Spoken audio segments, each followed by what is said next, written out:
नमस्कार दर्शकों, India Republic में आप सबका बहुत बहुत स्वागत है।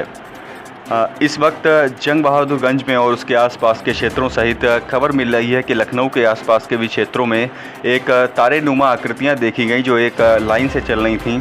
और अलग अलग तरीके से लोग इस पर प्रतिक्रिया भी दे रहे थे।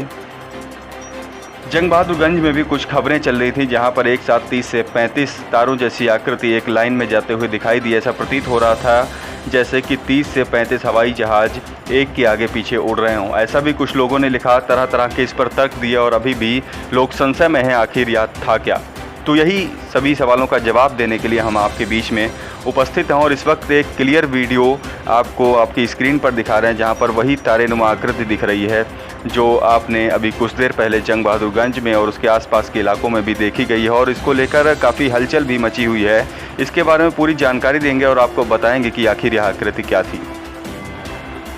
आपको बता दें कि यह पूरी घटना जो है या इंटरनेट सेवाओं से संबंधित है और साथ ही साथ हम आपको यह भी बता दें कि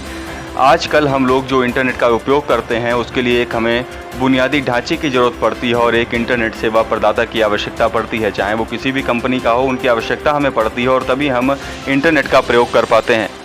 और आपने अमूमन देखा भी होगा कि जब हम एक शहर से दूसरे गांव ग्रामीण क्षेत्र में जाते हैं तो हमारे पास शहर की तुलना में बहुत कमज़ोर इंटरनेट इंफ्रास्ट्रक्चर मिलता है, जिसके कारण हमें कभी कभी छोटे मोबाइल फ़ोन में भी इंटरनेट नहीं मिल पाता है या अगर हम इसे प्राप्त भी कर लेते हैं तो उनकी स्पीड बहुत कम होती है।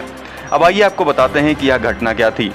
अगर एलन मस्क द्वारा लॉन्च किया हुआ स्टारलिंक प्रोजेक्ट हमें इन सभी मुसीबतों से बाहर निकाल सकता है और इस परियोजना का लाभ 2025 तक उठाया भी जा सकता है, ऐसे आसार भी लगाए जा रहे हैं। आपको बता दें कि एलन मस्क ने साल 2015 में स्टारलिंक की घोषणा की थी और स्टारलिंक में लगभग हजारों छोटे बड़े संचार उपग्रह होंगे, जिससे छोटे उपग्रह लेजर के माध्यम से संचार करके हजारों उपग्रह एक बहुत बड़े विचार का निर्माण करेंगे, जिसके माध्यम से उपग्रह इंटरनेट तक पहुंच सकते हैं। और आपको बता दें कि उसके बाद धरती पर करोड़ों लोगों तक इंटरनेट पहुँच पाएगा और वे सभी लोग सबसे ज़्यादा इंटरनेट स्पीड का इस्तेमाल भी कर पाएंगे।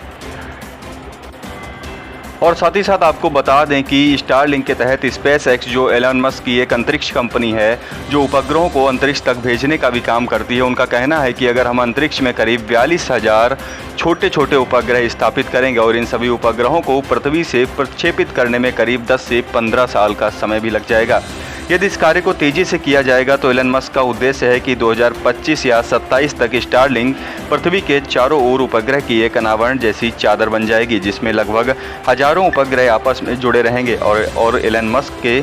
सभी के लिए यह उपलब्ध होंगे। दुनिया के लोग उनके लिए इंटरनेट की जो सेवाएं हैं वह तेज़ हो जाएंगी, चाहे वह गांव में रहें चाहे वो शहर में रहें, सभी को एक जैसी सुविधा एक जैसा इंटरनेट मिल पाएगा और स्टारलिंक सैटेलाइट उसी तरह से काम भी करने वाला है।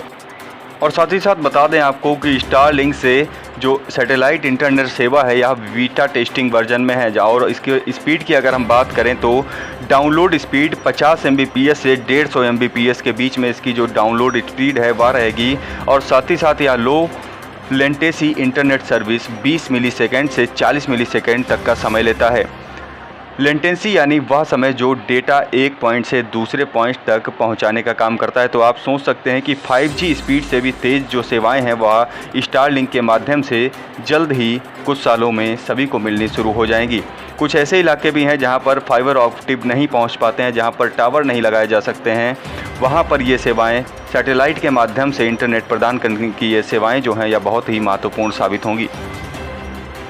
और साथ ही साथ आसान भाषा में अगर हम आपको समझाने की कोशिश करें तो